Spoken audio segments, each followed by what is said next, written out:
The following Toku Podcastu contains spoilers from both past and present tokusatsu, anime, manga, movies and other related media. If you do not wish to be spoiled, we suggest turning off the podcast now. Otherwise, please enjoy the show. Hello everybody, welcome to the Toku Podcastu, the best show about tokusatsu you've possibly never heard of. And unlike the show we're talking about today, well, we're still unofficial, but still, it's going to be great. So first off, before we get into anything, that's Jay.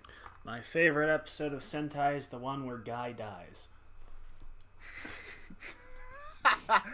Are you talking about the actual guy or fucking Gokaiger where he gets hit by a truck then revived? Yes. Awesome. So, before we get into talk about what we're going to talk about today, a little pause for the cause, time to show.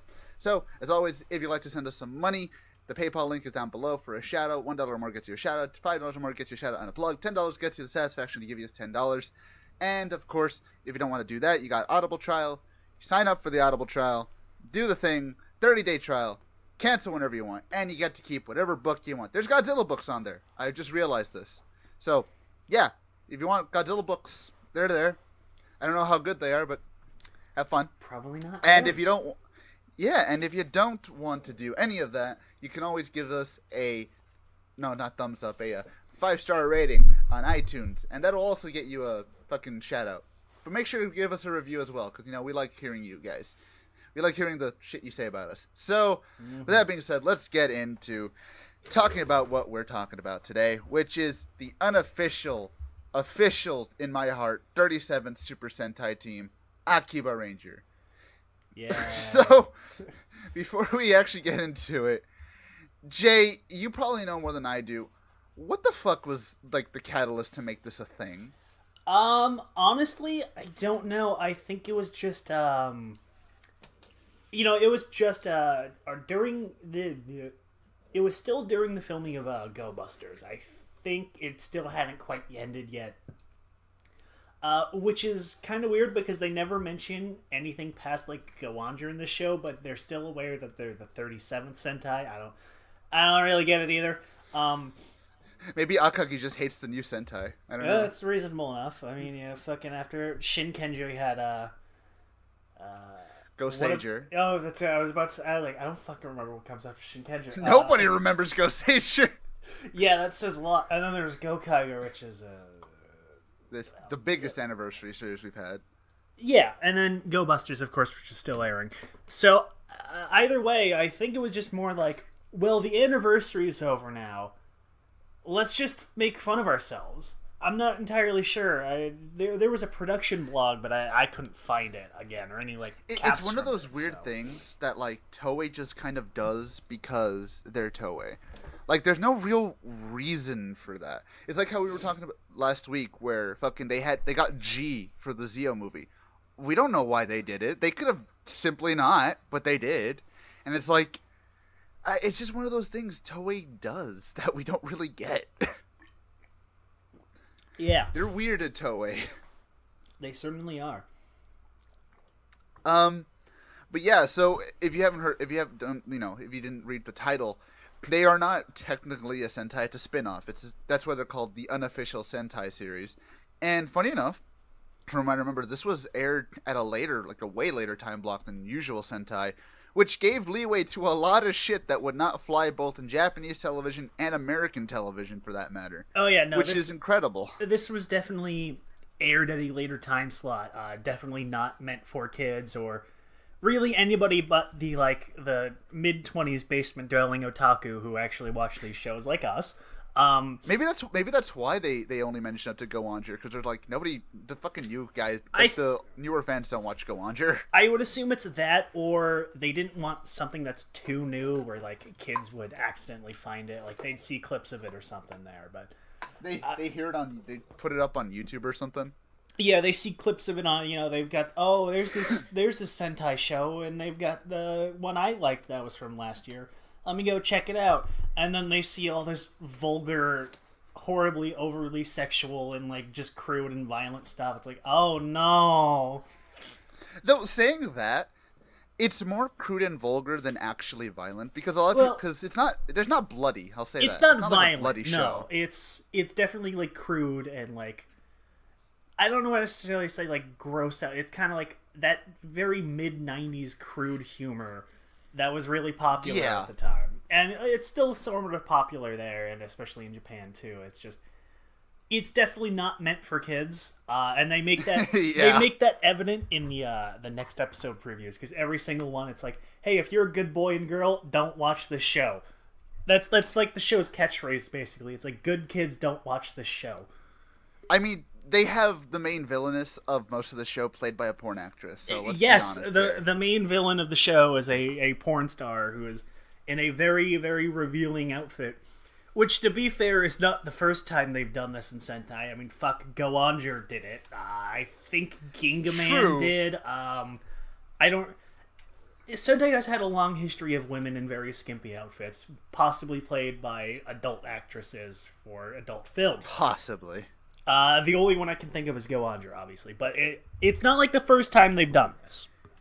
No, and honestly, like I said, if that didn't tip you off that there's something a little more...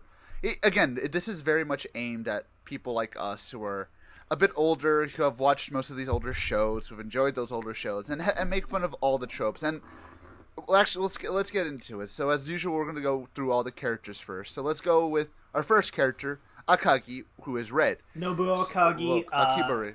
A 29-year-old delivery man who is obsessed with Super Sentai to the point of being a barely functioning human being.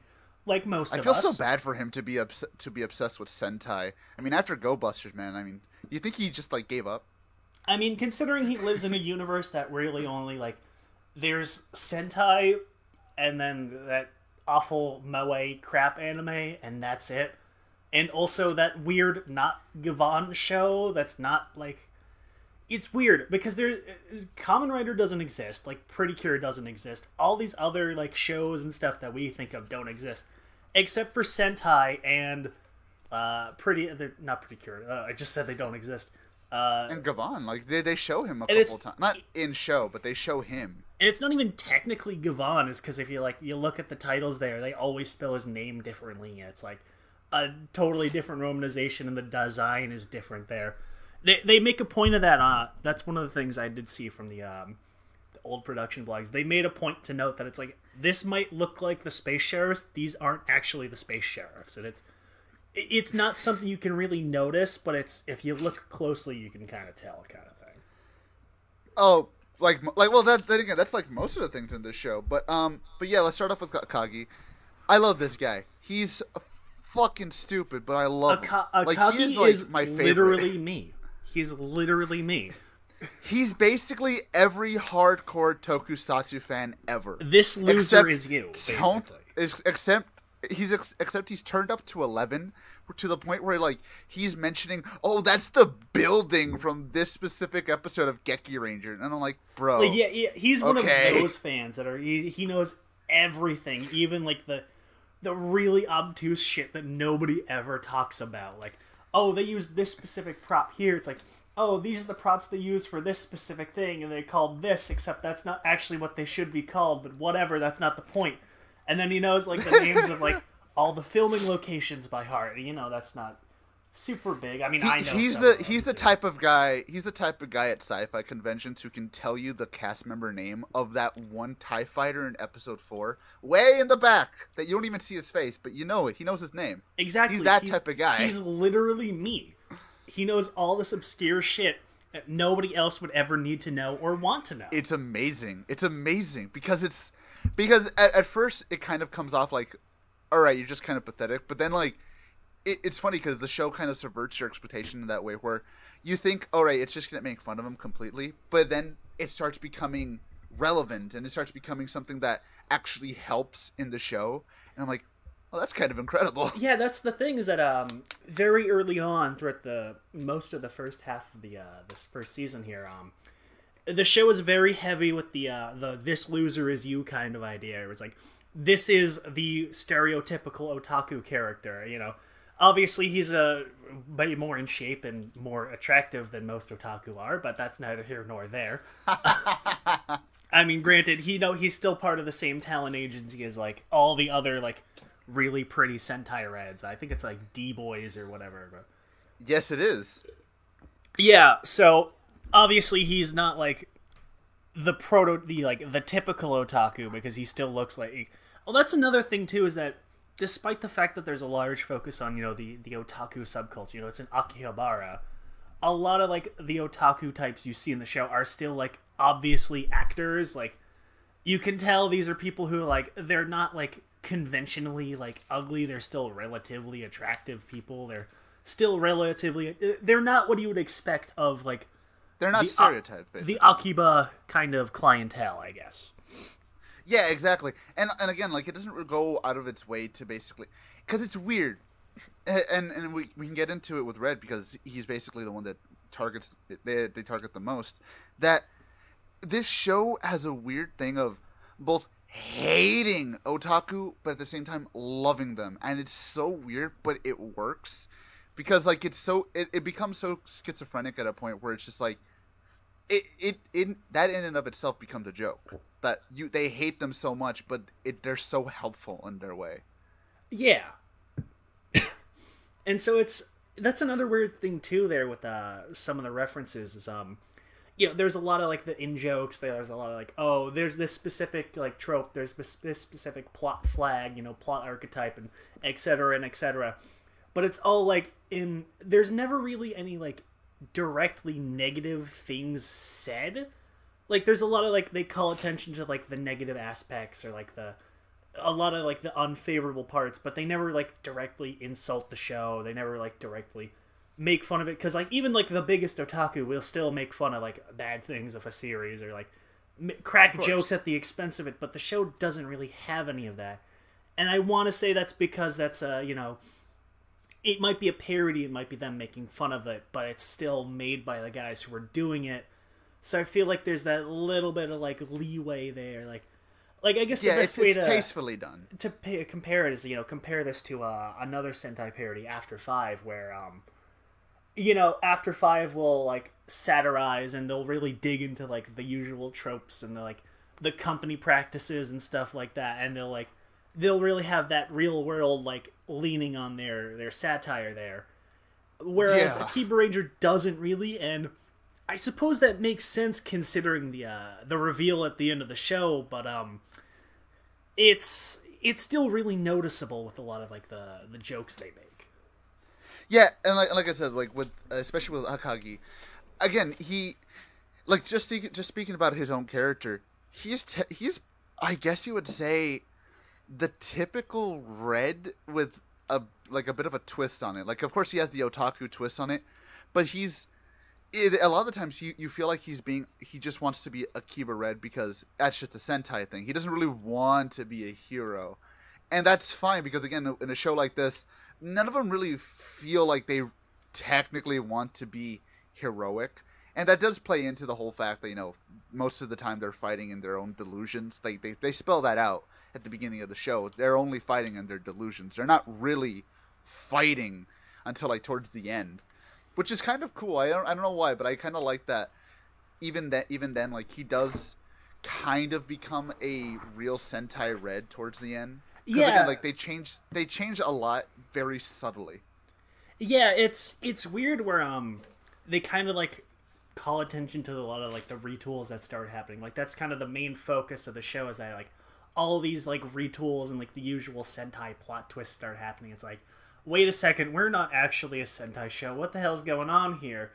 And because of that, it's weird where like the cast will start becoming more like the typical Sentai characters. Like Akagi is like, he's just this big nerd who's obsessed with the show, and as it goes on, he does start become more like an actual Red Ranger there, and it's weird really because weird. He doesn't really like change personality wise, but it's just because of how the show around him changes. He becomes like the typical Red, I guess is the best way to put it. Yeah, exactly. And it's one of those things where it's funny because I think I mentioned this when we did our Fives review, and here they do it more, but with everybody this time. That they do change, but ever so subtly, that you literally almost don't recognize them. Like, you don't recognize the changes until they basically spell it out for you. Like, wait, what the fuck's going on? And it's done really well. I would say it's done better than even Fi's. Well, Akibaranger also has a much shorter runtime, so it doesn't have as much time to drag out, and so there's less chance of them fucking it up with more additions there, which I guess is another thing they don't, like, they kind of mention, where it's like, that's, like, there starts to be these, like, the late game plot twists and retools and stuff, like I just mentioned there. And that's, like, it's presented as a negative thing. It's like, what's going on? Why is all this happening? There's something more fishier to this than that.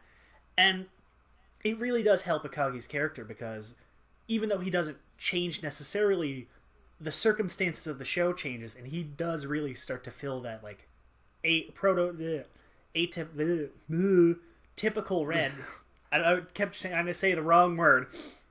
That typical Red Ranger there, and it's really subtle, yeah, and it's kind of interesting. It becomes so like meta that your mind starts making up, like, what if this was part of that? Like, the whole fucking thing where he transforms into Akiba Red to save Sayaka, and like in that big old, like, oh, I can transform in the real world now.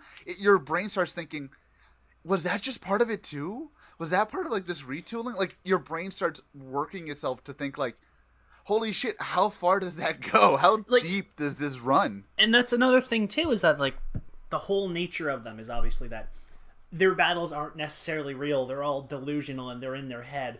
You know, they might be fighting these guys, but, you know, in reality, they're just, you know, they're flailing around in an alley like idiots. Yeah. None of it's actually happening, but there's still that nature, like, the delusions are affecting reality, but they aren't. It's kind of vague. We'll get into more of that, actually. Yeah, and I guess that's enough about Akagi, because, I mean, he's really kind of like the show summarized as a character, I guess, is the easiest way to put it. Yeah, in a way, yeah. I mean, for fuck's sake, he's the one who basically, again, if you're an audience member watching this for the first time, he basically just sums up everything that's going on, because even to someone, and this is kind of where the show kind of, like, hits you over the head with it in episode 10 especially, because that's where, like, it just goes boom, balls to the wall, where it's just like, wait, what the fuck happened here? Until Akagi's just like, hold on, we got to think about this for a second. So yeah, so we'll get into more of that, actually. So let's move on to, what's her name? Aogi? I never really got her name right. I always, you know what, I'm gonna be honest, I forgot her name too. I just finished watching it like 3 hours ago. I just know her name as Aoi because her name also has blue. It's like her name is blue, like she has blue in her name. So that's how I kind of remember her. But I kind of liked her because she's Mitsuki. The one who there does we go. change I don't know why I forgot her name. There you go. Mitsuki. Yeah, she's the hell is that? She's the obligatory serious, stop having fun character in parodies, where every single parody has to have their obligatory straight man character. You know, the one who's like, this is stupid, this isn't funny, blah blah blah blah blah. I'm the serious one, and she fills that role, and it's even from early on they make a point where it's like it's kind of a facade, or like she's also like a big nerd in secret. You know, she's obsessed with the anime. There's there's an early one where it's like, despite the fact that she's not interested in like any of this like Sentai shit or like the Akibaranger stuff, she's still like actively trying to like watch the shows to get it, like figure out what she has to be as a ranger there. She apparently watches all of Go-Onger in a fucking day. That's impressive. That's fucking impressive considering Go-Onger's like 52 episodes. She somehow like Jesus Christ. How many fucking episodes? Yeah, a fucking I almost said RPM. Go-Onger's 50 episodes, not counting the movies. Somehow she watched that in one day. I don't want to know how the hell. I'm pretty sure she did like that thing from Death Note where she has like 50 TV screens at once. Just watched all of them. Oh, she pulls a Cake Boss and watches all of them at the same time? Oh, it's great. That'd be impressive. That would be impressive. That would be useful for me, fuck. But yeah, she's still very much the, I don't really give a shit about this nerd shit, I'm the serious one. And she does start to grow on it a little bit, but there's especially more after their visit to the studio, where Akagi tricks her and be like, if you really want to be a hero, she's not interested in like the Sentai aspect. She's more that I want to help people kind of thing, And and she wants to learn more about like martial arts because that's kind of her thing for most of it. She just wants to learn more about fighting, pretty much. Yeah, and so there's that aspect where after Akagi tricks her into going onto a tour at the Toei studio, she meets one of the suit actors and the stunt coordinators, and he kind of like teaches her, and she's like, okay, now I'm more into this. I wanna live up to my legacy here, even though it's not really my legacy. Yeah. But yeah, like and I like that little change in her, because the more she goes on, the more you can definitely see her as like, okay, well because again this whole show is kind of built on making tropes seem not fresh but more. I can't really think of the word, but I guess it's different in a way. Tropes with a twist, I guess I'll say. Because again, yeah, she is the serious. A lot of subversions and a lot of like twists on the usual formulas, I guess.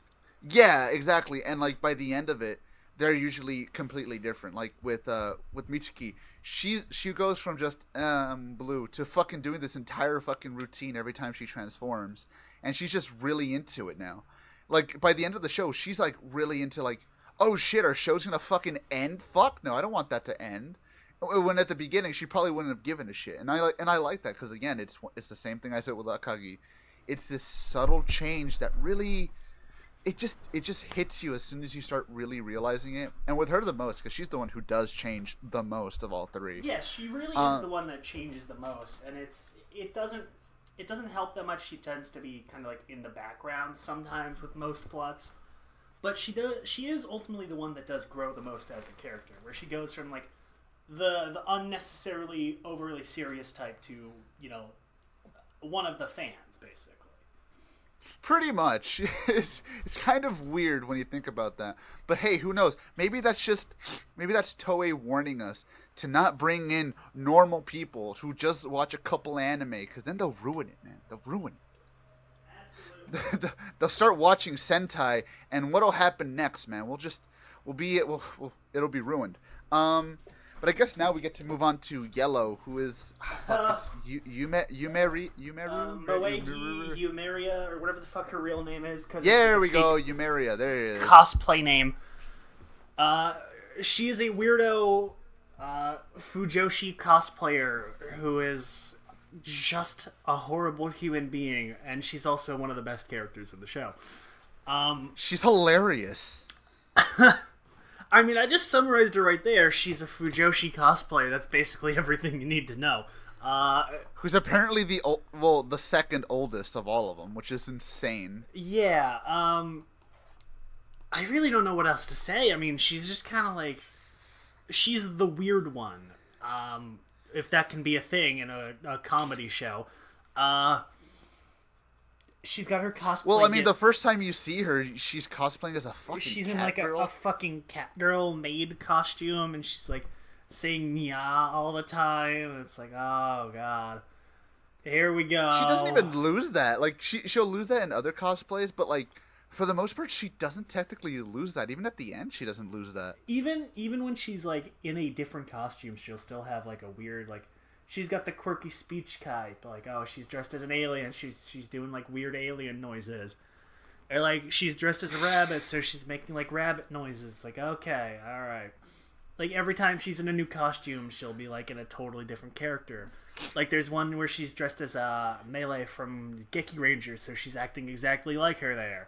And see, the way you're describing it could sound like, oh, this gets old really fast, but it doesn't really. It really doesn't, and she is very funny as a character. It's just that it's hard to talk about her because it's just like I don't necessarily want to say one note, but it's a simple gag, but it's hard to explain it without going over every single version of the gag in the show. And that would just be, well, what's the point of watching it at that point? Yeah, because like you said, like she, not that she's technically like, oh, she's just this character that's it. That's all she get with her. They do try and add a little bit of a fucking like layer on her, which is kind of interesting. They bring in the fucking singer of Ryuki's theme song. They bring in Rika Matsumoto to play her mom, who's actually a ghost. They bring in Ash Ketchum. They bring in Ash Ketchum to play her ghost mom, and it's like, what the That episode was weird because it got really like dark at the end, and then the show never like gets that dark. Like, oh, her mom showed up, and here we are having a fun birthday. And it's like, my mom's been dead for 5 years. She wasn't actually there. Like, what the fuck just happened? Right? What? Like, it just punches you in the fucking face. It's like, oh, okay. And then the show never gets, like, that level of dark again. Like, what the fuck just happened? Why did she... It's great, because it's just so fucking weird. But to be honest, it fit. Because... like, I guess in a way you could technically say that just fits the trope. Every Sentai series has to have a bad backstory that is nice at the end. I guess. That's the thing too, is that they acknowledge the expected trope. It's like, oh, we have a parent visiting. They're gonna be like, oh, you can't be a hero. You gotta do this, or blah blah blah. They're not gonna respect their kid being a hero or whatever. It's like, oh, they're gonna be totally different. And it's like, no, she's just like also a weirdo cosplayer. And I was like, okay. At that point, I was expecting the twist to be like, oh, no, actually, the mom really was just kind of like the expected mom, and it's, they were just imagining her as better, but it's, no, she was a ghost the whole time. Okay. She's fucking dead. Why? What the fuck? It was really weird, because it just catches you so off guard, like, oh, I guess... Sure, buddy, right. I guess she's just fucking dead. Oh. I'm fine with this. Yeah, but that's our main three. Now let's get into basically the extra characters. Like, I guess she's just Manager Hakase, because that's pretty much what she's known as for the most part. Dr. Hakase, which is, of course, Doctor, which they make a joke about because, Akagi hears her name wrong, so she thinks her name is Professor Doctor in the first episode. But yeah, I love this character. She's great. So she's great. She's also, she's the commander type, except not really because she's kind of incompetent. She's also a bit of a hard character to kind of explain, where she's like a cafe owner, and she hires them to be the Akibarangers because you're like, oh, they're super delusional. But she doesn't really have a reason to have hired them or to give them their powers, and it's like, oh, we gotta fight the delusional guys or whatever the fuck. It's like, why? I don't know. That's literally her character. She just does it because, She does it because that's the Sentai thing to do, and I think that's part of the point there, where they kind of acknowledge near the end. It's like, wait, this is just a TV show. We're living the tropes as it is, and it leaves that kind of like vague there. It's like, it makes it hard to understand exactly how it works early on. It's like, okay, so it's a delusion, but like, they're real, or are they not? She can see them and like stop the delusions, but technically she said that she can't. That's right. She does say that she can't actually like see them happening, but she can hear them and hear the monsters and the villains. But she's also able to like forcibly kick them out of them. Like, what the hell? I wasn't so weirded out with the delusions, because I mean, I kind of got it right away. Okay, yeah, they're delusions. They're basically having really, really, really detailed daydreams, except they're kind of realish. Okay, that makes sense. And again, they even kind of like mentioned it towards the end with her father. That's basically he discovered, a parallel dimension, which is the delusional dimension, which it makes sense in that way. But with her, like, her character itself, I don't know, I liked her character a lot, because it's weird to say that even when they were obviously making fun of the trope of, the commander has an evil relative or something like that, they played it off even if it's a joke, they played it off so seriously that it was still really well done. Like, the way that they wrote it, I'm not gonna lie, like the little mystery they had going on with her like discovering who the fuck drew Malshina and all that. I was like, yeah, that's pretty good. That's awesome. It really is a very nice arc there. But besides that arc, I really don't know how to explain the professor there, because she's just kind of like around. I guess she doesn't really do a whole lot other than be like a comedic foil, more or less, and serve as exposition. It's weird. I really don't know how to describe it. Yeah, I guess you could just say she's kind of just an airhead. She's an airhead with apparently military grade weaponry. Yeah. Oh shit. Yeah, which whatever. It's a TV show. You don't need to understand. It's a TV show within a TV show. You don't really need to understand it. I think the whole point of the show was just don't question it. And then we got, honestly, I have to mention them. We have to mention the weird extra girls that are in the cafe who are just fucking weird. Like, they're always doing something. Always something. Like, one minute, one of them will be breaking a Sentai robot. The next minute, they'll be having, like, a pretend fight. It's so fucking weird. And I love these characters. They don't do anything. The entire show. They have nothing to do with anything. But when they're actually, like, in the background, you can't take your eyes off of them. Half the time, legitimately, I almost caught myself not paying attention to what they were saying because the girls in the background are so fucking weird. Yeah, they really are. They do just kind of exist. They're just like the staff there at their little like secret cosplay cafe, secret base. That's called the Secret Base Cafe because of course it is. I don't know. Yeah, they just do kind of exist, but they're a fun, nice little background element. Like you also see like the customers in there, and they're like talking to the customers, or like singing songs, or like dancing and stuff. It makes it feel like it's a real shop where these are just like characters hanging out and having conversations. I mean, shit. There was an entire point where fucking Yumeru and fucking Aoi and Mitsuki, they're just like cosplaying. And they're fucking reciting lines from like one of their TV from the anime, I guess Moizukyu, and I guess that's what it's called. And there's just a guy lip syncing with them. He's in the frame, like focused in the frame, and he's just nobody. He's just a guy that's there. He's just some guy sitting there. It's like, okay, you get it. This is just kind of like a cafe where this kind of shit happens. These are just other customers. This is Akiba. This is normal there, and it really helps sell the world and sell the location there, and it does because like I was gonna say because it's fun. Yeah, I was gonna say it's fun because these characters, you see that they're really lively when usually they're just kind of just sitting there, maybe talking, maybe they'll eat something. No, they're just like, yeah, just have fun with these guys, and I don't know. And then every time they come in, you get to see the fucking you get to see the staff there wearing like a female Sentai clothes and stuff like that. One minute they'll be Zyuranger, next minute they'll be Hurricaneer.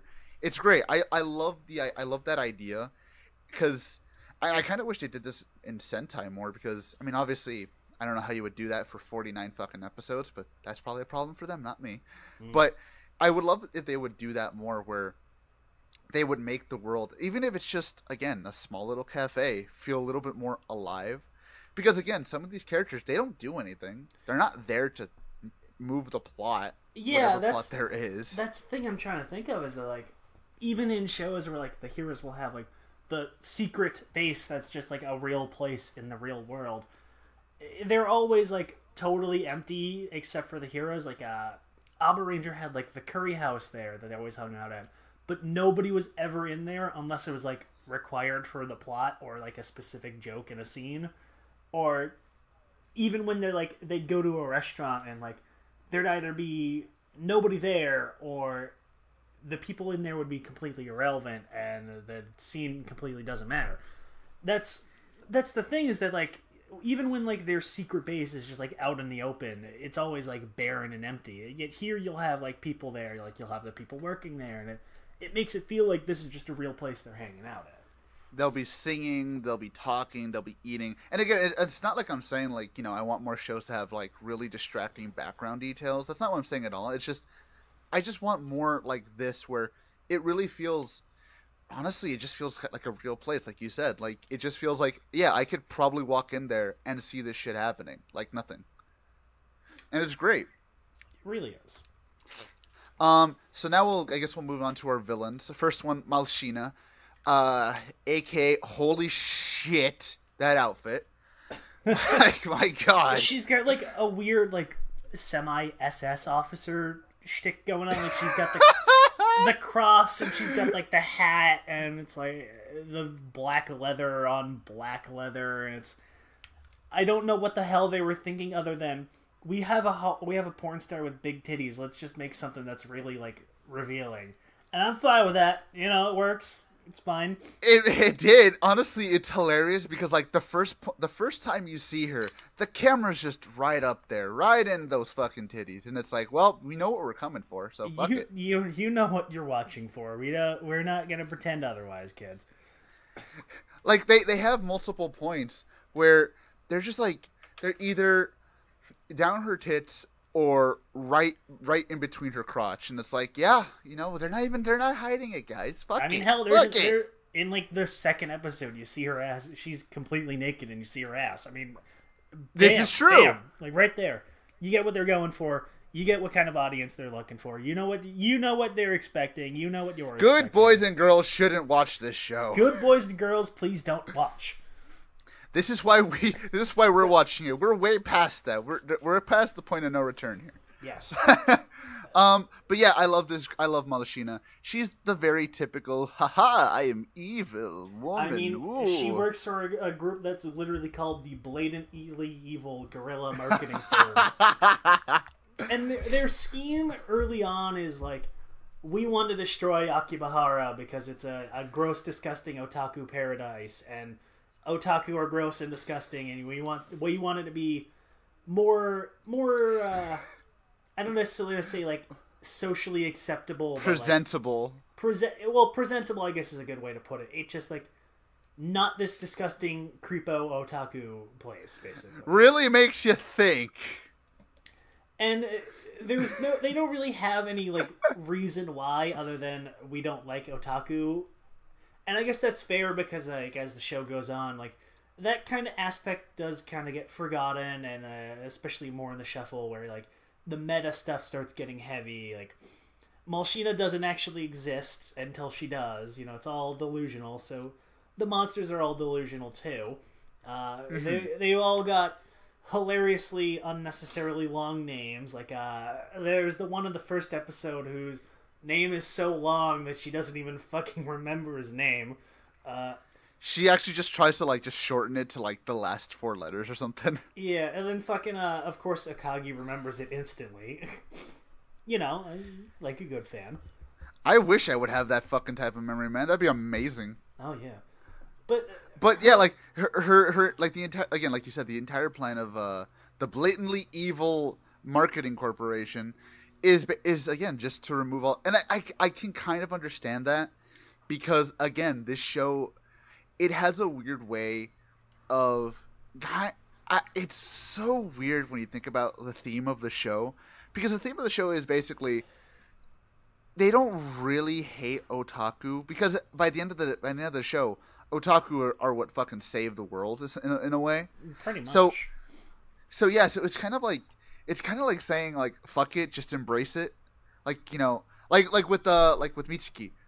I honestly, it kind of fits with her character especially. She doesn't want people to know she's an anime fan. And by the end, she's just like, fuck it, you know, I'll do this big pose, I'll fucking watch Sentai, I'm in here cosplaying and shit. And it's like, yeah, it's kind of basically just telling people, embrace it. Who fucking cares? And I love that part of the show. Yeah, I forgot what I was gonna say there. Yeah, it's really nice, and it's like, okay, these are the enemy because they don't agree with otaku, even though, you know, we're all creeps too, and you kind of get it. And it's not really necessarily... You know you're watching. Yeah, it's really not entirely, like, important why, especially, like, in the second half, where it really does stop being important, and it becomes more of, like, a focus on the meta aspect of the show overall. Because Malshina is somehow able to escape from the delusion, and then her whole plan is like, okay, actually, I want you guys to become so delusional that it crosses over into the real world. And then things snowball from there. I mean, to be fair, they even make a joke of that where Mr. Zed, or no, Dr. Zed was like, "This is my plan now." Malshino's like, "Wait, weren't we gonna like destroy Otaku or something?" Yeah, like that was basically the joke. They make the joke about the second half villain plan retool switch, where okay, well now our plan was actually this all along, and they're like, it's like, wait, wasn't her plan supposed to be? Oh yeah, definitely, yeah, that's right. I'm definitely not having my mind rewritten. But Malshina is, for whatever reason, like exempt from this rewrite aspect, and it's kind of confusing there.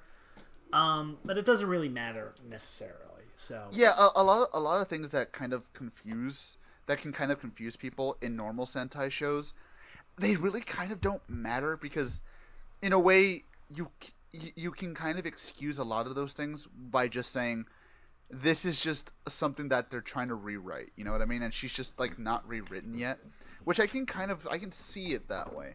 But before we get into the massive meta fuck that is like the second half, let's talk a little bit more about everything else in between. You know, let's talk about the fucking designs, because the designs in the show are amazing. Oh yeah, like better than they have any right to be. Monster designs are really great. The costumes stand out incredibly. They got the guy who did Tiger and Bunny to do the costume designs for the monsters and stuff. So it really, like, you like compare it to like his work, so you can really see the style there, and it's got a lot of the suits are very cheap, but it kind of lends that like local hero aspect to the characters with them, where they're cheap, but they're endearingly cheap in the way that like a costume from some guy in your hometown would make if he had, you know, a decent budget to do it, and he just kind of went out and and I love stuff. the Akibaranger suits. I love them. I love these suits. I legitimately think they look nice. Oh yeah, they're really nice. They're really well done. They've got I really don't know how to explain them, man. Yeah, they're good. I'm tired. I guess you could say they're. You know what? I guess you could say these are like, they might actually be like what gave Toei the idea for some of X8 suits with like the weird hair and shit. Maybe. I could see that. Hell yeah! Like, if you don't know what I'm talking about, like they have very pronounced hair. Like, you know how in some Sentai, I mean, the only one who actually did hair, what I think was Battle Fever J, and that was only for like Miss America. We don't talk about Battle Fever J's helmet hair things, anyways. Yeah, they're true. They look like anime characters, more or less. I guess they the do. best way to put it.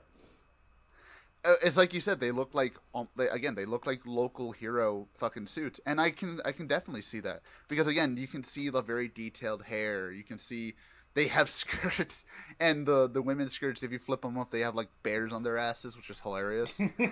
Which they call a point to. It's like, oh, this is the one where we like, oh, you know, Malshina disguises herself as blue. It's like, oh, this is the one where we realize that, like, oh, the fake doesn't have the bear on the ass. It's like, why are you looking at her asses, Akagi? It's like, I don't know, shut up. Who knows? Maybe that's just a pun. You can see her bare ass. Oh, there you go. I broke the fucking code. But yeah, like, I just love these suits. They're oddly, they're not, I shouldn't say they're intricate, because they're not. But they're very well detailed for what they are. Honestly, I was saying earlier, I have one of the SH figure arts for Akiba Red, and it's so nice because, again, these aren't really, I guess you would say Sentai. Honestly, I would akin them more to what would I akin them more to? Because they're not typical Sentai suits in the way that Sentai suits all look uniformed. They all like have basically just spandex with the helmet. I guess you would say they're kind of a mixture between Rider and Sentai suits in a way. It's really weird because if you've never seen these suits, I can't describe them because they're almost in a league of their own in a way. Yeah. But yeah, so besides that, we also have the fucking the music of the show, which I like the music. It's very happy and poppy and almost Showa-y in a way. It's a very Showa soundtrack from, like, if you ever listen to like some Showa shows. Ugh. Here he goes again. If you ever listen to some of those soundtracks, sound the exact same. They're fun. I love the fact that they actually have an insert in this at the end that you can't hear because they're trying so hard to not let it play, which is hilarious to me. Like, they get really fucking meta, which I guess it's a good segue to get into the second half, which becomes meta overload. So the show is already very meta with its references and kind of the okay, we're not real but we are real kind of nature of it, and things just kind of like go right out the window when Malshina is somehow able to cross over into the real world through the power of delusions, and then things just kind of snowball from there, and then we've got everybody starts crossing over the real world. We've got the trope overload. There's the bit where they lose the Z-Cune guns to transform, and like they're sitting on like a steps and like they're moping, and you start seeing like the usual like crawl where like it has like the information for like giveaways and stuff, and like how he's like, oh shit, no, this is the scene where they do the giveaway announcements, isn't it? Which ends up becoming like actually important in the last few episodes. Which is hilarious. You know, and they've got the monster where it's like they're like, okay, well we need to keep this battle going to end up in the real world because Malshina tricks them that a Toei producer noticed them when they crossed over, so we need to get noticed again so we can actually get attention to become an official Sentai team, because that was kind of their whole thing, is we want to become a real Sentai. So they get the monster, and he's like, the monster is super weak. So they're going through like a training montage with the monster to make him stronger. And then like at the end, the monster's like, we're friends now. We don't want to fight. He's like, haha, this was my plan all along. And then they just kill him anyways. It's like, well, yeah, it's like, no, we have to kill him. That's the whole point. We have to do it for him. That's right. If we gave up now, we would have just wasted our time, and we wouldn't be true friends. We're gonna fight with our all. And he's like, ah, shit. Fuck. Oh fuck! My plan backfired. And then they bring in his fucking brother, which is beautiful. Yeah. I love that shit, dude. But yeah, like it's the whole thing basically starts turning into, I guess you would say, a typical Sentai show, especially when they bring in Geki Blue, which is fucking hilarious. No. That wasn't Geki Blue. That was Geki Blue's twin brother. This is actually a real fact. He does have a twin brother in real life. Wait, like, was that a shoot or kayfabe? Because I don't know. No, in real life. Oh my god, that's amazing! Yeah, Geki Blue has a twin brother. He also showed up in Geki Ranger in one episode to play Geki Blue's evil twin, because of course. So, yeah, you have Geki Blue's twin brother show up, and they make the joke, it's like, what, you think this guy looks like Geki Blue? He looks nothing like him, come on. They don't look anything alike. They look nothing alike. So, it's fucking great. Yeah, and there's the nature where they, like, the battles cross over to the real world. They're real now, but they're also still, like, not real. Like, what's the limit to the delusions? And then the creator of the weird moe shit anime, and also the Akibaranger shows up, and he's Judao from Double Zeta. He's also really is. Yeah, that's Dr. Z is Judao from Double Zeta. He's also Ninja Man too, but that's not as important. It's great because fucking he like his whole thing to become evil, which again, it's another little jab at the otaku where he gets his PhD at 21 and then anime ruins his life so he becomes evil, which is beautiful. He wants to be an animator. He's like, I don't want to fucking make all this awful Yuri moe shit. I want to make a real man's anime. I want to be dark. I want it to be serious. And it's like, I'm not gonna make moe or Yuri or any of that crap. Yeah, and that's what makes him turn into a bad guy. He's basically the A board on 4chan condensed. He really is. He really is. Oh, I should say 2012 A. 2019 A is probably all over Moe Z-Cune. Fucking. They would be.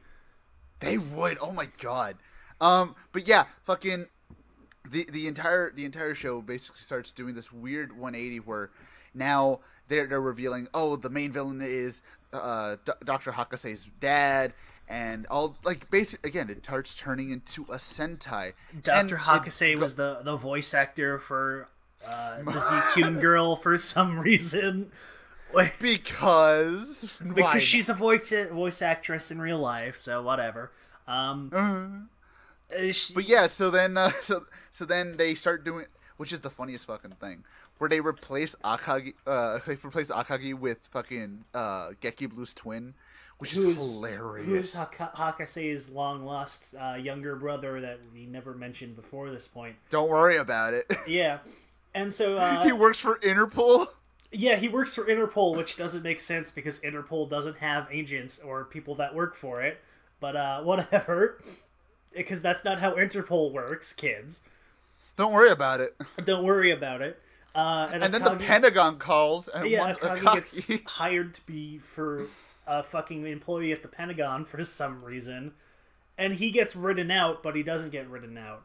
And then there's the new villain that replaces Malshina, because it's halfway through the show and we're going to have a new villain. And it's like, Akagi and Malshina meet up, and it's like they start talking about this, and Akagi's like, oh my fucking god, what?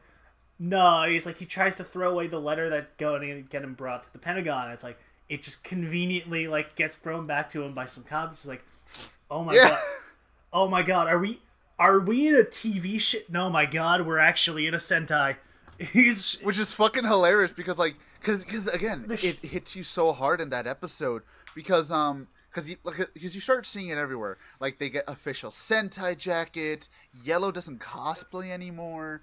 They start dressing up in their commander uniforms for some reason, and it just hits you like, wait a minute. Why is this so much like an actual Sentai? They introduce some heretofore unmentioned curse on the Hakase, where every time they transform, it kills them slowly. And of course, they got the little LED candle thing that lights up that shows how many times they have left to transform.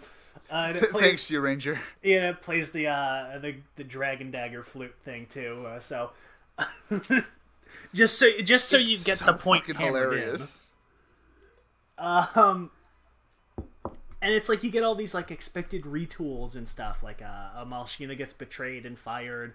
The delusion, like the marketing team becomes the Delusion Empire, and we're gonna take over the world. It's like, wait, what are you talking about? That wasn't our plan. Yes, it is. Shut up. The alien invasion is coming down. And now it's like, now our army from the Delusion Galaxy. It's like our armada from space. What the fuck are you talking about? Even Dr. Z's just like, what are you talking about? What's going? That's not our plan. What? And then it all comes to a head where they do the fucking craziest meta thing I've ever seen in a Sentai show. And then followed by the biggest, craziest thing. So first, the way Akagi proves it is, as we mentioned before, oh, this is the part where they show the giveaway scroll, right? So it comes on, and he fucking physically stops it. He stops the giveaway scroll and, like, pulls it back so they can read it. It's like, visit the Akibaranger website. What? And what is this? Then, not Geki Blue, she's like, what are you guys talking about? I can't read that at all. And it's like, see, that's how it proves he's not real. He's part of the retooling. He's whatever's controlling us is taking over. And then he's just like, Interpol just called me. I have to go. And then he just like, he turns around a corner and then immediately drives off on his motorcycle. It's like, how the fuck did he do that? How did he get on his motorcycle so fast? I have to go now. My agency. I have to go now. My planet needs me. Then he died on the way back. He died on the way back to Britain. Yeah. So like, it's this whole fucking thing, and they they realize, holy shit. The main writer of this show wants it to fucking end. No, it wasn't the main writer. It was the producer. It was the big bad at Toei, the guy that produced every single Sentai show. Some guy who doesn't actually exist. They start getting like the forced retools. It's like they get the forced setup for the endings. Like, oh shit. This is the part where the villain says his great big speech, and then the big new like robot calls out. It's like, we can't listen to him, we can't fight him. And then the new villain, Delunites, he's just like, oh, well, I'm gonna go visit my fiance. Like, no. Listen, it's like before I fight you, I need to tell you da da da da da da. They're setting up all like they're setting up all of the final fight tropes, and they're like, no, we can't fall into them. We're going to start the ending. We're going to end the show. We don't want the show. It goes so far. It goes so far where they start trying to like, oh wait, what if we foreshadow bullshit to like make it last longer? Yeah, it's like, what if fucking great? What if we set up random plot threads and that'll keep the show from ending? And it's like, oh, I know, this girl that I've had a crush on is in America now. I'm gonna just start trying to pursue a romance with her, and then she just calls up, it's like, hey, I'm back in Akiba again. You wanna go hang out? It's like, oh shit. I like Sentai now. Yeah, it's like, I like Sentai now. I'm not afraid of your disgusting nerd habits. It's like, oh, really? Wow, that's convenient. And then Blue's just like, wait, I have a martial arts tournament in 3 months. There's no way I can beat my rival. I broke my fucking leg, you win. The rival immediately shows up, and then it's like, I broke my leg. You win. My favorite was Yellow's, where like she just goes up to like the random like what's it, her name? They give her a name. It was like Cause something like that. Yeah. She goes up to her and she's like, "I've always loved you. Oh, that's great. They'll never be able to wrap up a romance plot this fast." And then oh she's no, like, I love you too. It's like, oh fuck. And it's like it starts getting to the point where like the twists and resolutions stop making sense at all, and they're like, they've just given up trying to make sense here. They want the show to fucking end. They don't care about how the fans think, which is a funny dig because, of course, they do that all the time. Ooh, I guess in Arakawa, the madman who brought us Deca Ranger and a bunch of other fucking shows, I think he did. Yeah, he did Kuga as well. Of course, he's been in this business for a while, so he knows how it is. So he's really able to dig in there with like the meta jokes and meta commentary, because who better than one of the guys who's been working in this fucking franchise for more than a decade? Like as soon like by the point you get to where like all these like foreshadowings get just shut the fuck down, you're like, there's no fourth wall anymore. It's broken. It's gone. The fourth wall was broken. The fourth wall was broken to the point that Akagi realized that they're in a fucking fictional TV show, in a show, and it gets so meta where it just like it doesn't even make sense anymore. And that's kind of the best part, is that like they're really playing on how meta they are to keep the show from ending, because they don't want a show to end, because now though, oh, we have hero powers now. If the show ends, we're basically dead. But they're playing, they're fighting the producer. They're fighting essentially God himself. What the hell is going to happen? We can't fight against a guy who could rewrite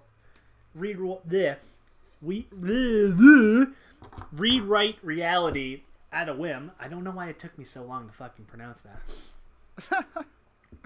And it's really like, it gets so meta, like it stops being meta somehow, I guess.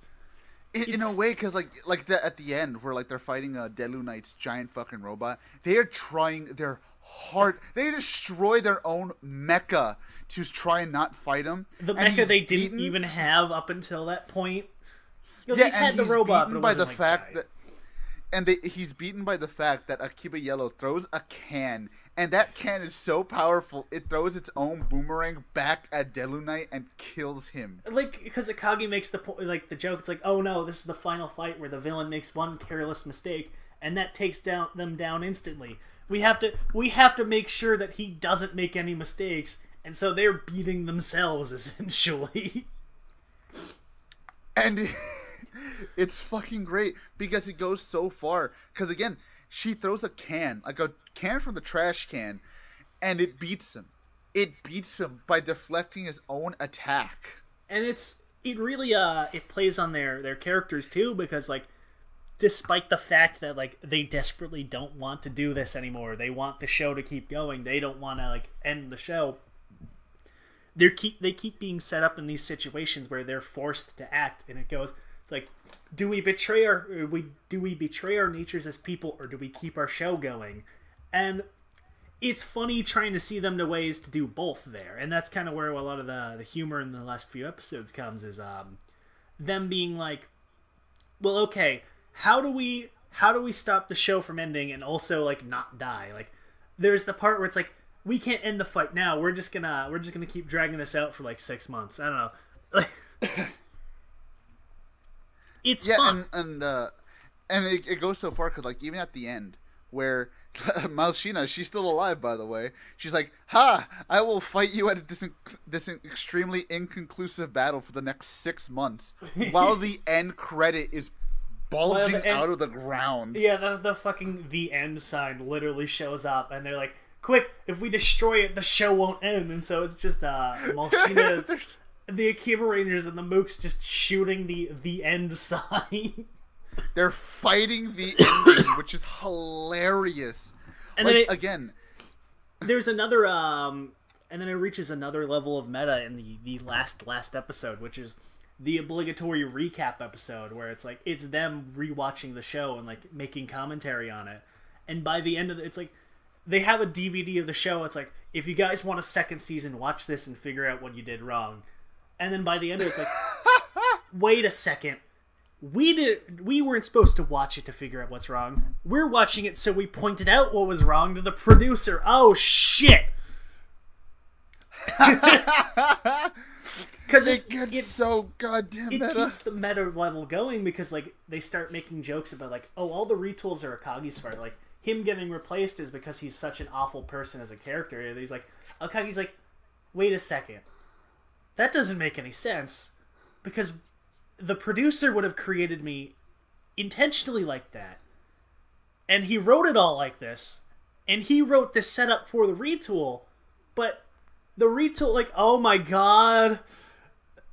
Him trying to retool me made me figure out that we were real and that was his fault. Oh!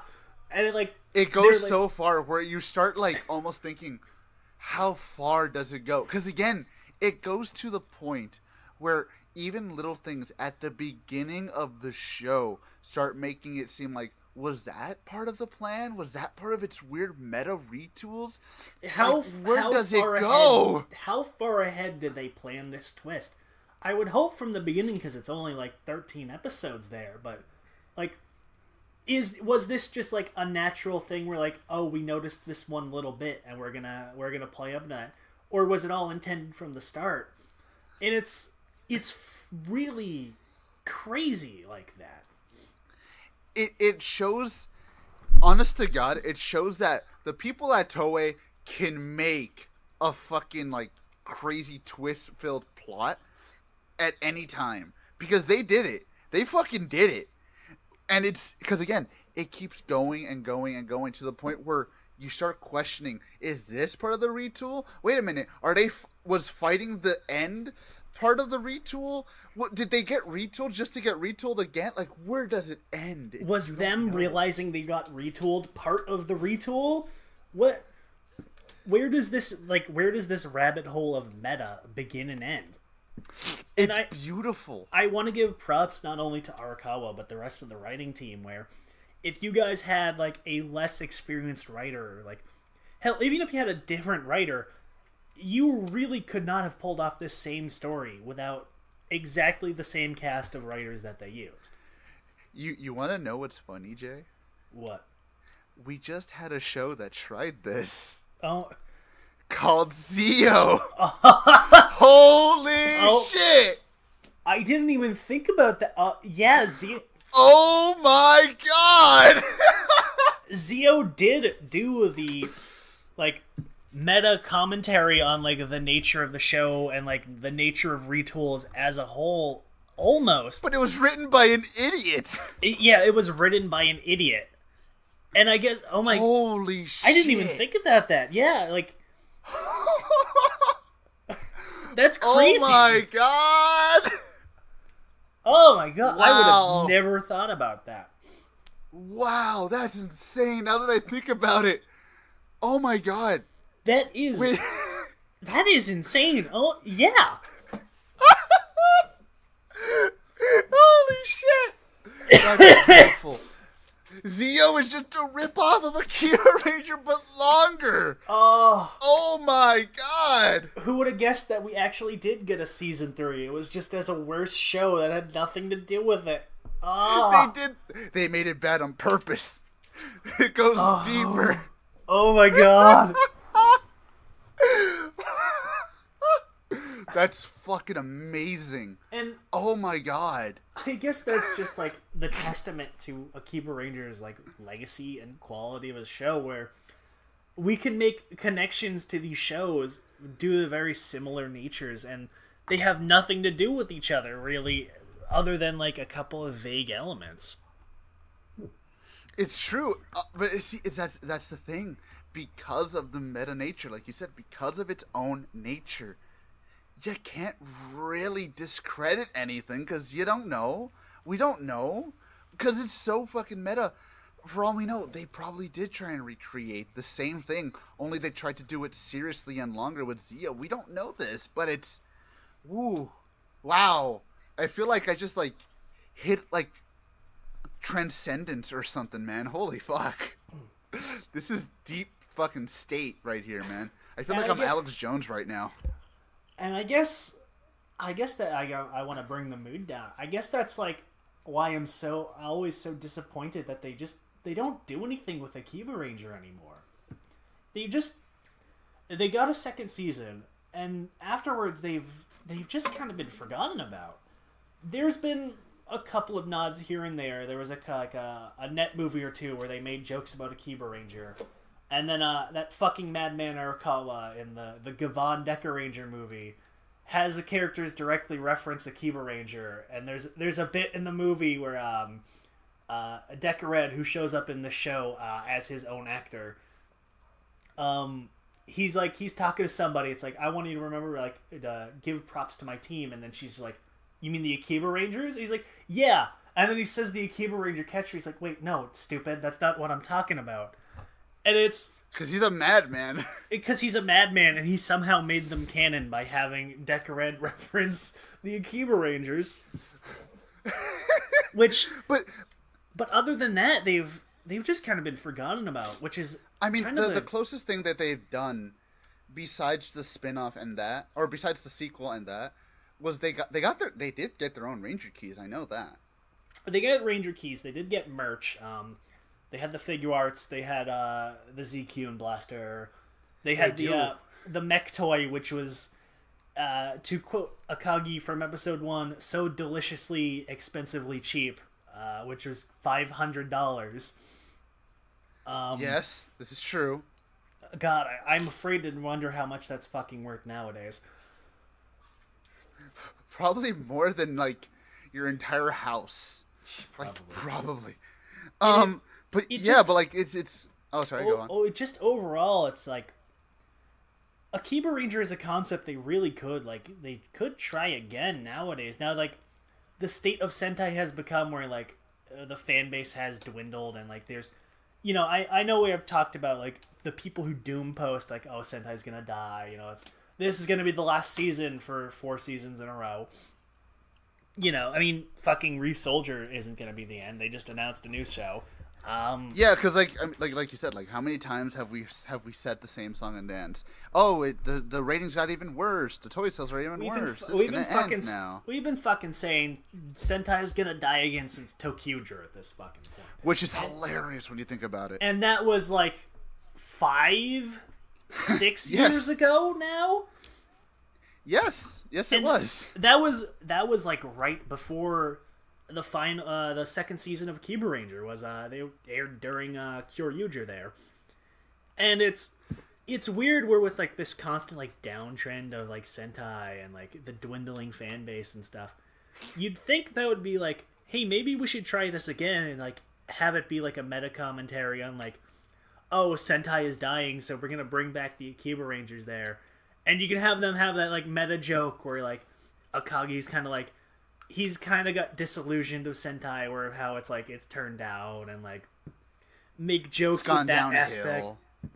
Yeah, but all I want is for like one more appearance, one more reference to the cast in some way, shape, or form.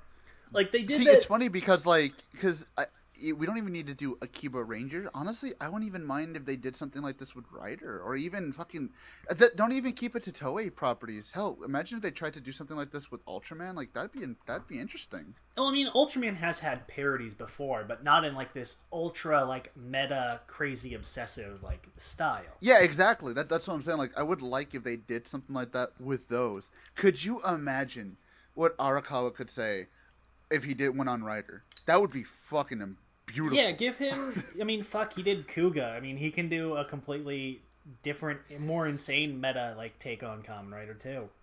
God, that would be amazing. Bring the idea back. I mean, I get it. It's been like 6 years since the second season.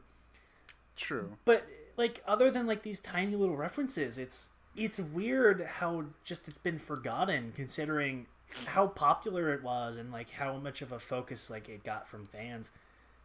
And I'm going to assume that's because, you know, it's for adults. It doesn't make as much money. I don't really know. I do wonder how popular it still is in Japan. I do wonder. Because, I mean, I do remember it was huge when it came out. I'm sure that's Not very like much giant. why it probably hasn't, is that they either like don't care anymore. Like, I would assume, I mean, it was huge in Japan when it came out, and it was still pretty huge during the second season. And then I don't really know about nowadays, though. And it's...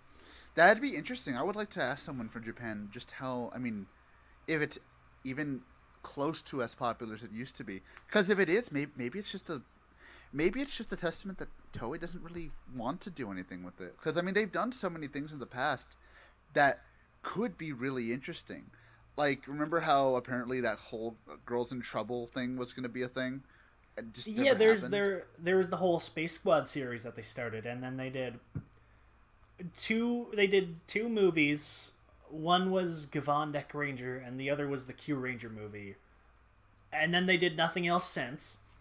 And then Sakamoto swears it's not canceled, guys. It's definitely not canceled. It's still going. We're still coming. We're still working on it, and we still haven't like I heard. doubt.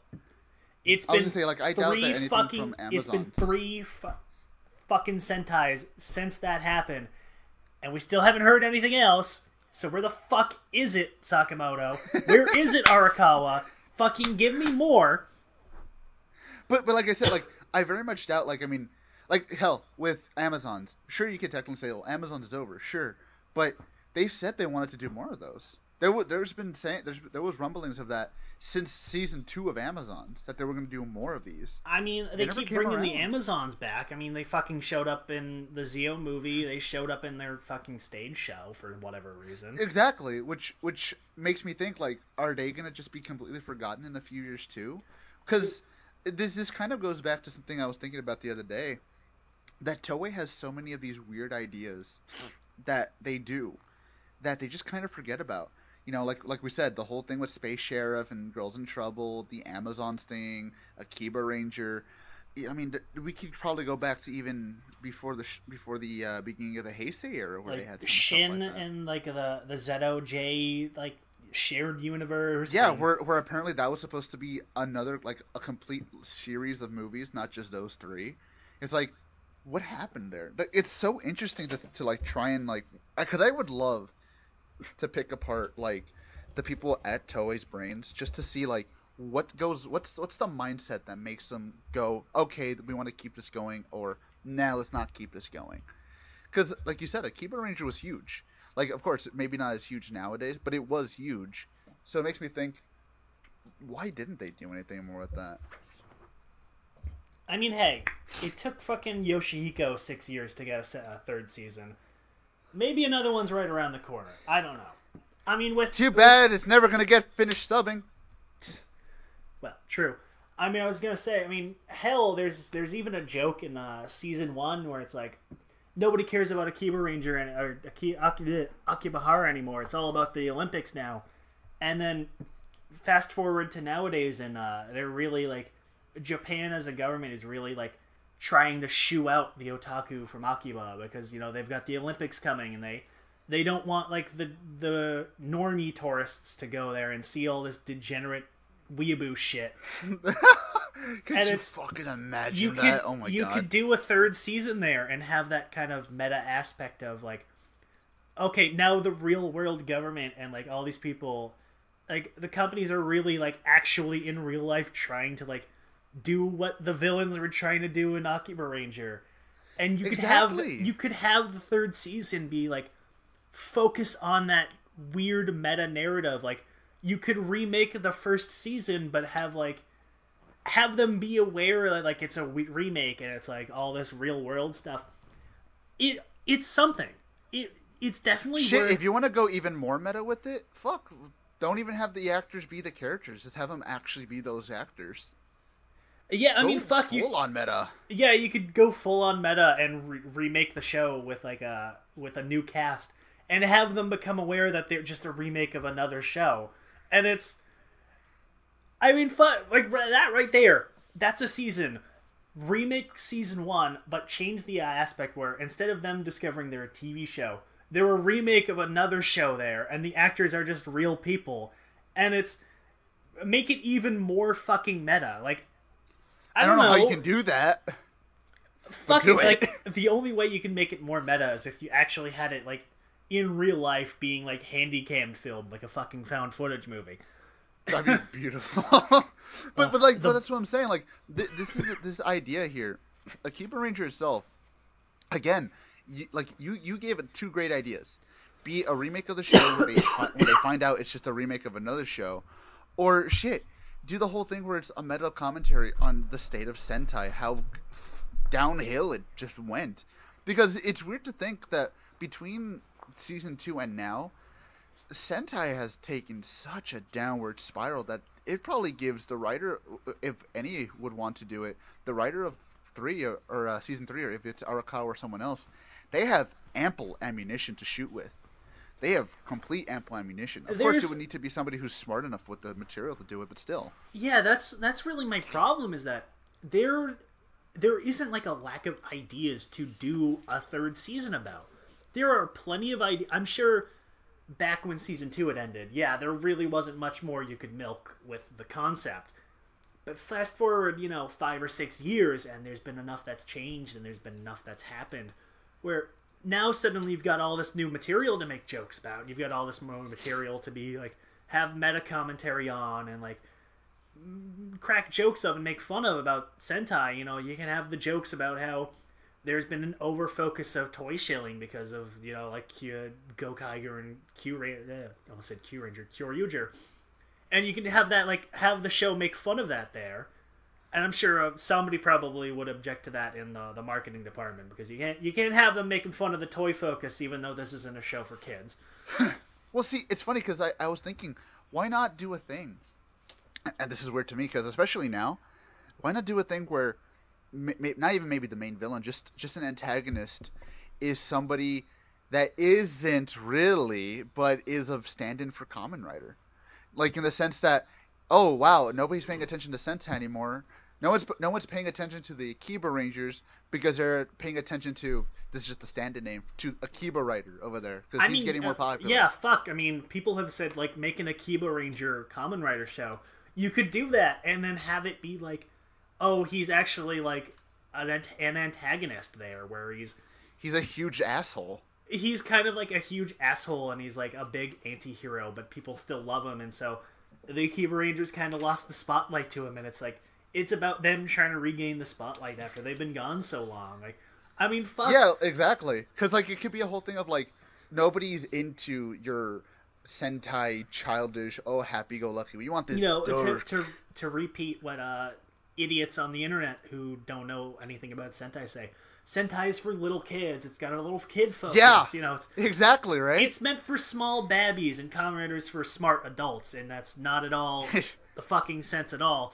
They're both made for the same audience, which isn't small babbies, which is relatively less small babbies. I'm going all over the place with this metaphor, and I've completely lost the point I was trying to make. No, but it's true. Like, it could be a whole thing of like, these guys are like, nobody cares about Sentai anymore. You're all childish. We like this guy because he's dark and edgy and he's awesome. That, and he's like, he has all these dark colors, and you have these pastel colors. Nobody wants pastel anymore. I say that as we have fucking 01. Yeah, I was about to say, I mean, except for Xaid, Build, Zeo, 01, every single common writer that came before those guys. Right, but like it's that thing that you said, like, it's basically parroting those idiots on the internet who don't really know what they're talking about when it comes to that. But it can be that where it's like they have to find a way to really invigorate themselves without losing what made them Sentai to begin with. It's an interesting concept that I kind of would like to see somebody bring in, because like they want to get popular, but they don't want to lose that kind of like purity that Sentai has that Rider really doesn't have. And I would like to see something like that, man, because that's a fucking those are three ideas right there for a season 3, right fucking there. Yeah, I mean, shit, we just gave like 4 good ideas for 3rd season. There's bound to be a million more by writers and idea guys better than us. And I'm gonna fully call myself an idea guy because I'm great at coming up with concepts, but I'm a fucking awful writer. I just do it myself, but I can't fucking write at all. If we had the budget, I'd fucking do it. Hell yeah. If we had, I mean, fuck, you could, I mean, here's a good idea. I mean, now that Hasbro owns Power Rangers, I mean, they do a lot of, like, mature and, like, older fan-focused shows. You could bring Akibaranger over now, remake it, and then have it be about that it's, like, a remake of another show, and have that be the meta aspect there. It's like, oh my god, we're just a ripoff. Like, we're like have them be like, we're just a ripoff of some Japanese show that's a ripoff of another Japanese show. I mean, of course, it's not actually a ripoff. You get what I mean by there. It's no, like, I get you. Like, it's the whole thing of like, oh my god, like, look what people on the internet are saying. They're saying like our adaptations suck. I didn't even know we were an adaptation. Like, have that be like, yeah, have that be how American Akiba Red finds out. It's like he's browsing like, I don't know, not 4chan or whatever. It's like, oh, it's like he finds out about Sentai, and then he finds out about Akibaranger that way. He's like, what the fuck is going on here? And then that's an idea right there. I mean, shit. Or shit, if you want to get like really, really meta, have it in a way be like the unofficial season 3. That'd be fucking hilarious. That right there, yeah. Have it actually be season 3, and it's just a remake of the first show as a Power Rangers style show. And see, we would know what's going on, but to like the normal person, they'd be like, "What the fuck? This is season 3. What happened to the first 2?" Like, yeah, I mean, you could even call it like, I mean, even if you don't want to call it season 3, you can just call it like Power Rangers whatever Force or whatever the fuck, and have them find out like, oh, we're just a remake of some Japanese show. We're not real. Have that meta aspect there. I mean, shit, there was so much more that you could do with this concept, and it's just disappointing that it's just kind of been forgotten about. I mean, it's still popular. People still do talk about it, of course. You still have people reference the content. You still have people like quoting the episodes. I mean, fuck, there are still people. I see a bunch of people posting GIFs from it all the time. I mean, shit. Even people who who doesn't have never know the. Even exactly. people who have never fucking heard of Akibaranger or like Sentai at all still like post clips and references to Akibaranger, and they don't even know that they're doing it. That's how popular the show got. Who in this fandom does not know about the Powerful Rangers in season 2? Who doesn't know about that? The Powerful Rangers. Everybody knows that. The gif of Akiba Red trying to drink water. I mean, of course, a lot of it's from season 2 there, but there's still a lot from season 1 that gets referenced too. I mean, fuck's sake, there's still idiots who think ZQ Naoi is going to be a real show. Oh my god. Not. It's not going to be a real show. It's never going to be a real show. No, you know what? We say this now. You say that now. Give it a week. Oh my god. No, you know what?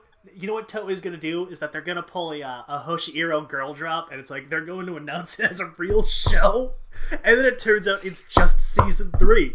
Oh, that'd be fucking hilarious. That would be beautiful. And you know what? I give all my money to Toei if they did that. Because again, it's like you said, this is because like you said, this is a gold mine of just material that they can use, and it's still popular. People still watch it. Dude, I know people who have never seen Sentai in their life. Like you said, never seen Sentai in their life, and they know what Akibaranger is. They love the concept of it. because of course they've seen, the scene of the Powerful Rangers. They love the concept of it. I know people in real life who just watch anime I mean, to be fair, they think Akibaranger is a real, Sentai show, but they love the concept of it as well. The gold mine of, especially now, because of all the people who have gotten into Sentai since, or Toku in general since, of all the people who have become fans of Power Rangers and become fans of Kamen Rider and all this stuff since then, honestly, not even in just Japan, you'd probably have a bunch of people in America who are probably just anime only fans who would watch it because it's so kooky, it's so wacky. And really a lot of people nowadays love the memes. They love those memes. Akiba Ranger, honestly, dude, season 1 is full of shit that would probably be memed up nowadays. So I don't see why we don't, tap into this more. Again, I would love to know why Toei doesn't do it. Is it a rights issue? I doubt it is. Nobody owns it. It's definitely not a rights issue because there's nothing outside of like Sentai that they show that they don't own other than like, I think maybe one of the songs or something. I'm not sure. It's weird because it's not like there's no real way to figure out what it is other than there wasn't toys, so it didn't make its money back or whatever, and it just had which is depressing. And I guess that's really the only again right there. That's a commentary on how Sentai's become, where it's become so focused on selling toys and making monies, and it just keeps lowering and lowering in sales, and they just don't want to take the risk. I guess it's a little disappointing. I guess is the best way to say it. Is that it is. It's a concept that could be done and still has more content to use with it. And it's ironically the aspects the show would comment on and make fun of that are keeping it from having more, I guess, is the one way to look at it. I guess so, because in a way, it's kind of, in a way, it's almost kind of prophetic in how much it almost, it almost like predicts how Sentai would go eventually. All the shit that's changing, all the shit that's going down, blah blah blah blah blah blah. I mean, hell, the fact that Akagi doesn't even mention anything past Go Onger, it's just like maybe that's. He just also another thing I forgot to mention earlier is he never mentions Go Ranger either, which is especially weird considering he's a big Sentai fanboy, and he mentioned shit all the way back to like Battle Fever J.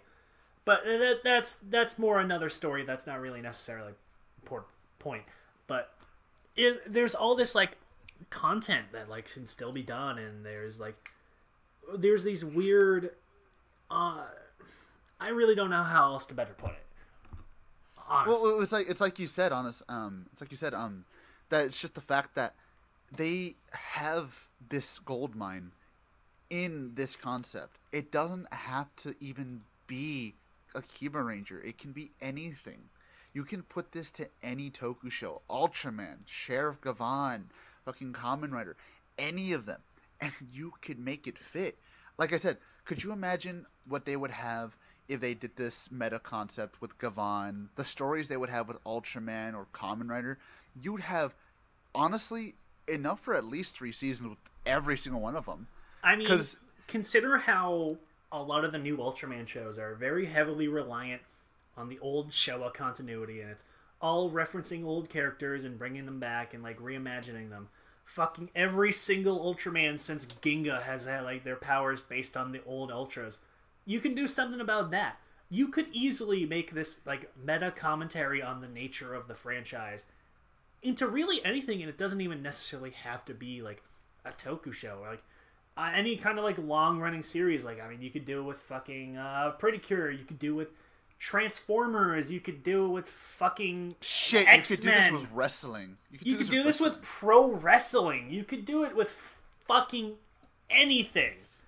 And it's sad because no one does it. And again, maybe it's like you said. Maybe it's just the nature and the concept of what they would be making fun of, which would be the toys, which would be the over-reliance on the gimmicks and everything. Like, dude, could you imagine the field they would have with the gimmickry that they have nowadays with Kamen Rider? Holy shit. It would be fucking... That's about 5 episodes for you right there.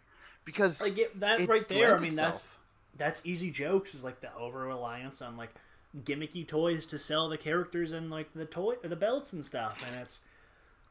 I mean that Dude, that you could right there have is somebody enough for, like a joke. You could have the character be like, he's got like a million things he's got to stick in to transform or do anything, and it's like it takes 3 minutes for him to do anything, and like that's how they beat him, is that they exploit him having to transform or whatever, and they break the rules of the show where like they attack him during the transformation. Like there, that right you could there. have it so much that you could do a thing where like the main character, like somebody comes up to him, it's like, oh, are you a fan of Heisei or Neo Heisei? And the character just makes a fucking face, like fucking new fags, like you know, talking about Neo Heisei. It's just Heisei. There's that bit where yeah, I mean like they even do a joke about like in this show where Mitsuki calls them Boken Ranger, and Akagi goes off on this massive tirade, and he calls her a fucking new fag. Of course, that's, you know, over time translating it for Western audience there.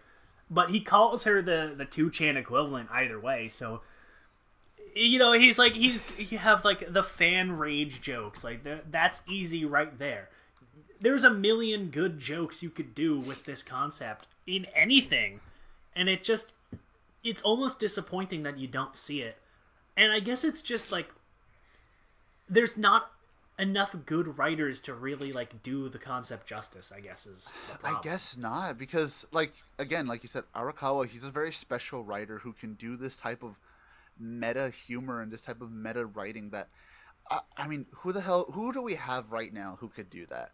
Inoue, sorry, I love his bullshit, but no, he's like a Russo.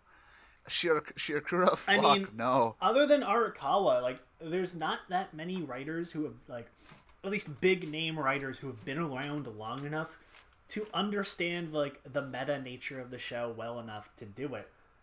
Maybe, like, Riku Sanjo or somebody like, fuck, I was trying to remember, I can't remember his name, never mind. Oh, damn it, I forgot her name again. Who wrote O's? Whoever wrote O's. Oh, yes, I know who you're talking about. Yeah. Because then, it's like you said, like, a lot of these guys, like, we have 3, and we don't even know they can get them to do that. I would love to. I would love to, because, again, as we keep saying, this is a gold mine of ideas that you could do. You could do it at any point. And that's just Akibaranger in general. It's a bunch of ideas that it's weird to think about it, but as I said before, and I was talking about this on the server earlier today, Akibaranger has legitimately been the only Sentai show that I've been able to watch that I can't say I've been bored with. And of course, you know, it's 13 episodes, but you can't really get bored with just 13. You can, by the way, but it's 13 episodes, whatever. But it kept me engaged. I loved every character. Nothing was, you know, everything, all the fat was trimmed basically from regular Sentai shows, to the point where I was thinking, why doesn't Sentai just do this? The shortened runtime is definitely helpful to get the point across and keep you still invested by the end. I think even if the show was like 2 or 3 episodes longer, I don't think it would have been as good.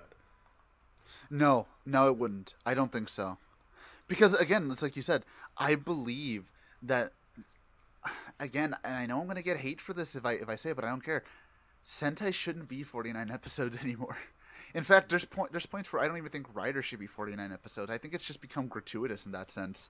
Where 13 episodes was enough for me. I mean, I know I get why they don't do it this often. I know why they don't make it this short, you know, toys, planning, and all this other shit. But you can't tell me that this didn't keep you engaged with 13 episodes that most Sentai can never do in 49. Or even, like, they can't do it, man. They just can't. Especially nowadays. Definitely not nowadays, no. Which is why I think to myself, legitimately, this is probably, like, one of the better, it's funny because it's unofficial, one of the better Sentai shows I've ever seen. And again, it's unofficial, but it's great. It's fucking great. There's nothing else. It's officially unofficial. Exactly. And honestly, anybody who's never seen it, they should. They fucking should. Why not? It's 13 episodes, guys. You're not losing much. If you're a super big fan of Sentai, or even if you're a total newbie, or even if you don't know anything about the franchise at all, it's worth a watch. It's really worth a watch because whether you know jack shit or you know just as much as Akagi does, which is everything. Which is scary. Which is scary, yes. You'd be able to find something about the show to like. Even if you like, I mean, hell, even if you don't really like Sentai, I mean, there's probably something in here that you can like get a laugh at. Exactly. And and I wish that, again, I wish more people would watch this show because nowadays more people like just use like pictures and GIFs, but they don't really watch it. Dude, honestly, if most Sentai fans watched this show nowadays, they would love it. They would love it. Like I know Phil, he likes it. He's watching it right now. Like he's not watching it, as fast as us, but he's watching it and he loves it because it's basically just it's almost cathartic in a way where it's making fun of the things everyone makes fun of, and it's great. I love it. Honestly, go watch it. But with that being said, I think we can just go into our final thoughts. So Jay, what are your final thoughts? I just fucking gave them there. I mean, absolutely perfect comedy, perfect show. If you're a fan of meta commentary, if you're a fan of Sentai, if you're a fan of parodies of Sentai, if you're a fan of parodies in general, if you just like having a laugh, it's worth a watch. I mean, it's 12, 13 episodes. Even if you know like only the bare minimum of the franchise, there's something in here for you to get a laugh at. Honestly, you could if somebody ever just watched Gokaiger, you could probably jump in on this and Gokaiger after Gokaiger. I mean, yeah, there's enough content in Gokaiger to give you everything you need to know to understand most of the jokes in this show. Indeed. And even if you honestly, even if you don't know anything about Sentai, if you're coming in from Power Rangers, this will be fun for you because it's making fun of so much shit that you probably noticed in Power Rangers as well, not just in Sentai, just in Power Rangers in general. But yeah, for my final shits, I don't know. Again, like I said, this Sentai show, I loved it. And again, this is coming from a guy who has given up on Sentai. Totally. I have not watched a single Sentai since Tokuger. The other ones I haven't cared about. I watched Zoogre, but man, do I remember Zoogre? Fuck no, I don't. I don't remember a thing from Zoogre. I don't remember anything from most of the Sentais. It's to the point where I actually don't know the order of the last 5 that have come out. It's just gone that bad for me. And again, I don't want to say that like I hate Sentai, but this is fun. This is a fun show, and it's made fun of so much shit. And as we just spent like 30 minutes or so talking about, this show is a gold mine for more ideas, for more things to happen with the show. And if I shouldn't give them any ideas, but I'll say it right now. If even half of the fucking Toku Bridgers on fucking YouTube were even half as witty as this show, they'd probably be just as funny. They'd probably be entertaining. Fucking take note, most of you Toku Abridgers. Watch this show if you want to know what fucking funny is. All right, thank you. So with that shade out of the way, let's go to the wheel, because it's time for the wheel. The wheel of the wheel. Like a spinning wheel, top of speed. I don't remember the rest of the words. Are you mixing up 2 songs? I forgot how Spinning Wheel went. I think you're mixing up 2 songs. Probably. All right, so let's spin this. I'm tired. You probably also haven't heard that song recently. No, I haven't heard it since Drive ended. Either way, so. Holy shit. Well, okay. Well, let's actually spin this. Now that we've gotten the hootenanny out of the way, I just really hope that it's nothing long, because if it's something long, I'm gonna shoot myself. And the nanny. The hoots and nannies. Yeah. Let's see here. All right. Shit. Where's it? Okay, there we go. I fucking minimized my screen by accident. There we go. I did. Oh, okay. Oh, okay, I guess. Hold on, let me get my snipping tool. Snippity snip. Snippity snoop. Alright. New. Fucking. There we go. Alright, so I didn't even know if this is a thing, but somebody put it on there. I don't know if you put it on there. Thunderbolt movie from Gundam. Is that actually a movie? Gundam Thunderbolt? Yeah, Yeah, is that that was a spin-off. Okay. I hope that's what they meant. Cool. Sounds good. It's a movie. Short. Look, at least it wasn't what was next to it, which is Mystic Knights of Tiranogue, which is what I had to look up real quick. That is 50 episodes, and that's 50 episodes of no. I'm not doing that. But yeah, so next week we're doing a Thunderbolt movie from Gundam. I've never seen it. I hope it's good. I don't know. I know literally nothing about Thunderbolt. All I know about Thunderbolt is that Smooth Jazz and Psycho Gundam is really fucking stupid. All right. Well, I mean, again, I know literally nothing about Thunderbolt. I know that there's a manga that I've never read. I don't know anything about it. Actually, wait. I think I have. I might have some model kits from it. Actually, wait. Hold on. Yes, I do. I have the Psycho Gundam. See, yeah, like I told you, the Psycho Gundam is fucking stupid looking. No, not Psycho Gundam. I have Gundam Zaku 2, aka Holy Shit, My Back. But yeah, I guess next week we're doing Thunderbolt Gundam Bolt Bundam thing movie. I thought this was the one with the pirate. I got excited for a second because I thought this was the one with the pirate Gundam, and I'm like, no, that's Crossbones. That's Crossbone. That still doesn't have an anime, motherfucker. It's been 20 years! Never will. It never will, Jay. Never will. They've made model kits off of this thing, and they never will. I'm looking at my fucking model kit of it, and they'll never make it. We will never get the sequel to F91 that we deserve, aka Crossbone Gundam. Oh, wait, that's a manga. Oh no, that's a novel, isn't it? It's a novel? It's like a manga and a book series and like a bunch of other shit except for a TV show. Because fuck you. Yeah. I guess fuck you. No one likes F91, which is funny because I just torrented that. So well, F91 was a movie. Crossbone was its like weird sequel, except not, or something. But it has a pirate. It's got pirates in it, yeah, and it's fucking. I don't know. It has an eye patch. It has an eye patch. I'm looking. It's got an eye patch on it. How can you not make this into a movie? It's great. Man.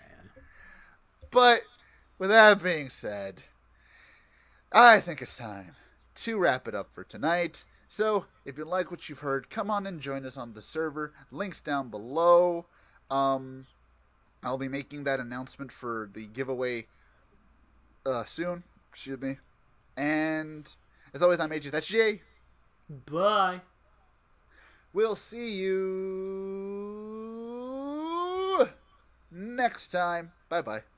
Bye.